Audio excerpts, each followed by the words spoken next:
Next question అండి, ఇది same కాకపోతే సిమిలర్గా ఉంటుంది ప్రాబ్లం ఇక్కడ. కాకపోతే ఇక్కడ ఏంటంటే ఇంతకుముందు నంబర్స్ ఇచ్చాడండి, దీంట్లోకి వచ్చేసరికి కమ్యూనికేషన్ యొక్క వర్డ్ ఇచ్చాడు. If the first and second digits in the sequence communication or interchanged, also third and fourth digits అంటాడు, లేకపోతే డిజిట్స్ అంటే నంబర్స్ అండి. ఇక్కడ మామూలుగా ఏంటంటే లెటర్స్ అంటాడు, డిజిట్స్ ప్లస్ లెటర్స్ వస్తుంది. First second letters, third fourth letters ఏది వచ్చినా మనకి ఇక్కడ సంబంధం లేదండి. Third and fourth letters, fifth and sixth letters and so on. Which digit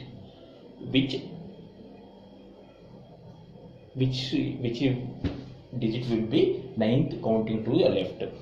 ఇక్కడ డిజిట్ అనే చోట మొత్తం కూడా ఆల్ఫాబెట్ అని వస్తుంది, డిజిట్ అనే చోట మొత్తం కూడా ఆల్ఫాబెట్ అని వస్తుంది. ఇప్పుడు ఇక్కడ చూడండి, if first second alphabets in the sequence of communication interchange, third and fourth, fifth and sixth ఇట్లా అన్ని ఇంటర్చేంజ్ చేసుకుంటూ పోతున్నాం అంటే ఇచ్చిన దీంట్లో. అట్లా అయినట్లయితే which digit would be the ninth counting to your left hand.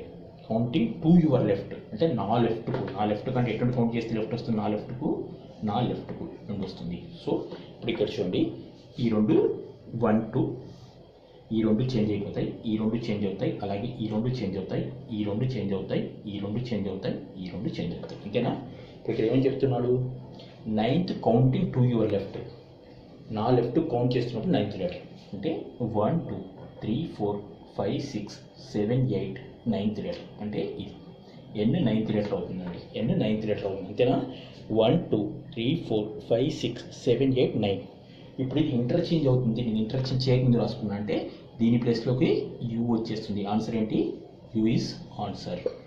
You is the answer. అర్థమైంది కండి. ఇక్కడ ఇప్పుడు ఇదే క్వశ్చన్ కాస్త మార్చి రాస్తున్నాను. ఇక్కడ ఇదే క్వశ్చన్ ఏం చేస్తున్నా, కౌంటింగ్ టు యువర్ లెఫ్ట్ అంటున్నా, ఫ్రమ్ యువర్ లెఫ్ట్. అర్థం కావాలని చెప్తున్నాను ఇక్కడ, ఇది జాగ్రత్తగా అండి.